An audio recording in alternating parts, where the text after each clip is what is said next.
So, let's talk about something that could be a huge deal for Sri Lanka. Imagine a future where every single village, every school, and every business, no matter how remote, has access to fast, reliable internet. That's the dream, right? Well, that's the promise of Starlink. Today, we're going to break down exactly how this incredible satellite tech is poised to completely change the game, taking good internet from a city luxury to a reality for the entire country. And hey, to get why this is such a big deal, you don't have to look very far. Just look at this quote. It's raw, yeah, but it's also really honest. It perfectly captures that frustration so many people have felt for years, being stuck with slow speeds, annoying data caps, and coverage that just drops out, making everything from online learning to just running a business a total nightmare. This wasn't just some random problem. It was a direct result of a market pretty much run by just two companies, SLT and Dialogue. Now, sure, if you were in Colombo or another big city, you were probably fine with their fiber networks. But for huge parts of the country, not so much. You were left with spotty 4G, or sometimes nothing at all. This created a massive gap, a digital divide between those who could be part of the modern world and those who are just left behind. So what's the fix? What if the answer wasn't about digging up more roads and laying more fiber optic cables? What if it was, just floating right above our heads? And that right there is where Starlink comes into the picture, promising to beam high-speed internet down to literally any spot on the island.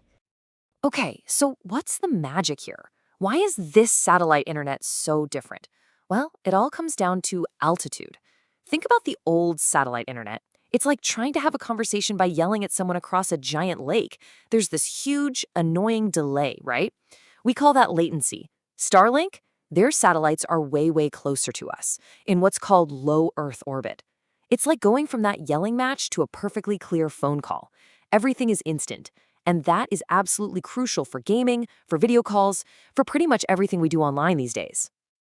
What's really wild is just how fast this all happened. I mean, think about it.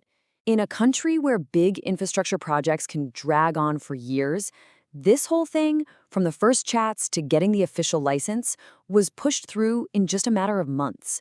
That's lightning fast. It really shows there was a serious political push to get this done and break the old logjam. All right, so the government's on board, Starlink has the green light, but how do you actually get it? Let's walk through the whole process, from ordering the gear to plugging it in and getting online. First up, you've got the hardware itself. And yeah, this is the big one. The one-time cost for the starter kit is 119,000 rupees. Let that sink in for a second.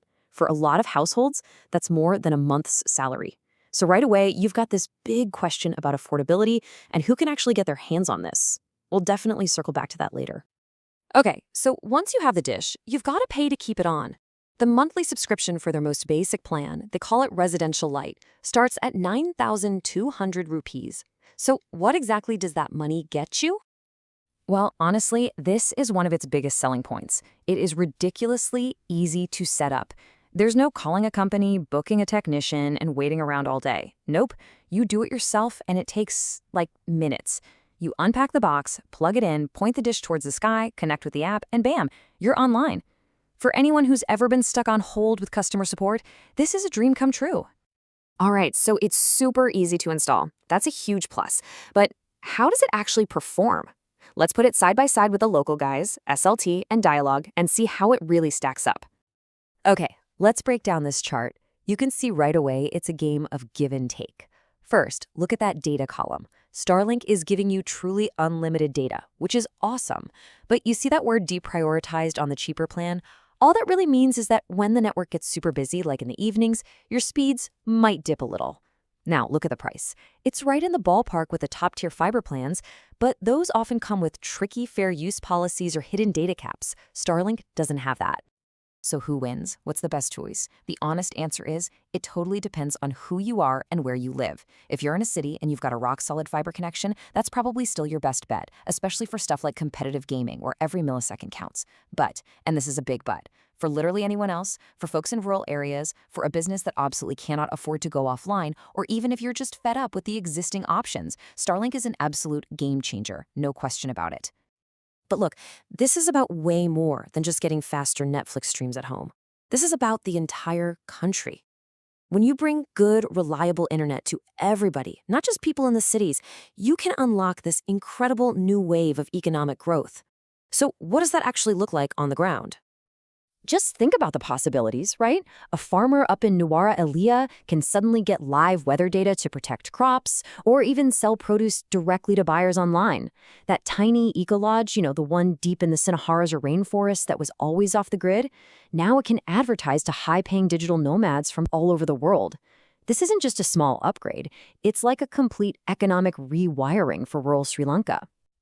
And this isn't just wishful thinking. We're already seeing it happen. Take tourism, for example. For so long, these amazing, beautiful, but remote locations have been held back because, well, no Wi-Fi. Now, the first businesses to get Starlink are already seeing a 40% jump in bookings. And why? Simply because they can finally guarantee their guests a stable connection.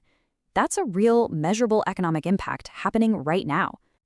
But for all of this amazing potential, there is one giant roadblock. One major hurdle that Starlink and Sri Lanka have to figure out if this vision is going to become a reality for everyone. And it all comes down to one word: cost. Yeah, that big upfront hardware cost we talked about, it's a huge problem. It's a massive barrier to entry. And the real danger here is that instead of closing the digital divide, Starlink could accidentally create a new one, a divide between the people who can afford that big initial payment and the people who can't. And that would leave the most economically vulnerable communities right back where they started, disconnected. Thankfully, there is some good news here. The market is already starting to respond. We're seeing big retailers like Singer stepping up and offering installment plans. And this is huge. It breaks down that scary upfront number into smaller, much more manageable monthly payments. Solutions like this are going to be absolutely critical to make sure Starlink becomes a technology for the many, not just the few. So at the end of the day, Starlink is so much more than just a new internet company. It's a total market disruptor. It's a powerful tool that could genuinely reshape Sri Lanka's economy, its society, everything. The real question then isn't really about the technology itself anymore. It's about what the country can do with it. Can Sri Lanka harness this power to build a more prosperous, more equitable future for all its people? What happens next? Well, that's a story that's just beginning.